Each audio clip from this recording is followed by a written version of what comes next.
नमस्कार, बहुत स्वागत है आपका विंध्या टाइम्स में। हाजिर हुआ दोपहर तक की दो बड़ी खबरों के साथ। बात कर लेते हैं पहली खबर की, जहां इंदौर में एक निजी कंपनी के गोदाम में आग लग गई है। घटना लसूड़िया में एसआर कंपाउंड हिमालय बस बॉडी बिल्डिंग के गोदाम में हुई है।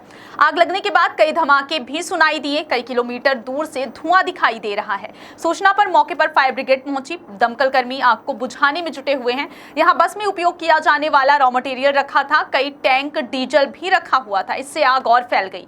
मौके पर मौजूद गोदाम मालिक मनीष यादव ने बताया कि वह खाना खाने गए थे। इस दौरान शॉर्ट सर्किट से निकली चिंगारी थर्माकोल की शीट पर गिरी, जिससे आग लग गई और वहां रखे अन्य रॉ मटेरियल में फैल गई। फायर ब्रिगेड के अफसरों के मुताबिक यहां पर बसों की बॉडी बनाने का काम होता है। हादसे के समय कुछ गाड़ियां भी अंदर थी।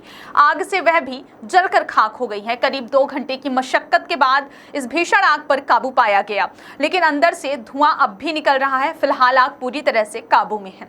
बात करते हैं अगली खबर की, जहां कई दशकों बाद लगातार 40 घंटे तक हुई बारिश लोगों के लिए आफत बन गई है। सभी बांधों के गेट खोलने पड़े हैं। नाले और नदियां उफान पर आ गई हैं और रौद्र रूप धारण कर लिया है। इस बाढ़ के कारण सेना बुलानी पड़ी और संभाग भर में फंसे 1500 से अधिक लोगों को रेस्क्यू कर सुरक्षित निकाला गया। अब तक 17 लोगों की मौत हो चुकी है। 40 घंटे की इस बारिश ने ग्वालियर चंबल अंचल को जलमग्न कर दिया है।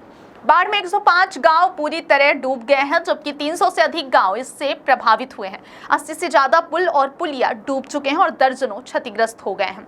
अंचल के 85 रास्ते बंद हो जाने के कई शहरों का एक दूसरे से संपर्क टूट गया है। इस अचानक आई आपदा में अब तक 17 लोगों की मौत की पुष्टि हो चुकी है। ग्वालियर जिले में कच्छा 9 का छात्र मनोज जाटव नाले में बह गया था, जिसका शव 24 घंटे बाद मिला है। वहीं सेंथरी में मुकेश बघेल, कोसा में अमन रावत और जखारा में उमा बघेल की घर के ढहने से मलबे में दबकर मौत हो गई। ग्राम मेहतपुर में राकेश बघेल की 45 और सूखा पठा में 5 बकरियां बहकर मर गई। आरोली और छोई में 5 गाय और भैंस भी मर गई। अंचल में सबसे अधिक मौतें दतिया में हुई है, जहां किले की 219 साल पुरानी बाहरी परकोटा की दीवार 3 मकानों पर गिर गई। दीवार का 50 फीट हिस्सा गिरने से घर में सो रहे निरंजन, उनकी पत्नी, बेटी, बेटे और सूरज, बहन प्रभा और जीजा किशन की दबकर मौत हो गई। बाहर सो रहे मुन्ना और भांजे आकाश गंभीर रूप से घायल हुए और उन्हें अस्पताल में भर्ती कराया गया है।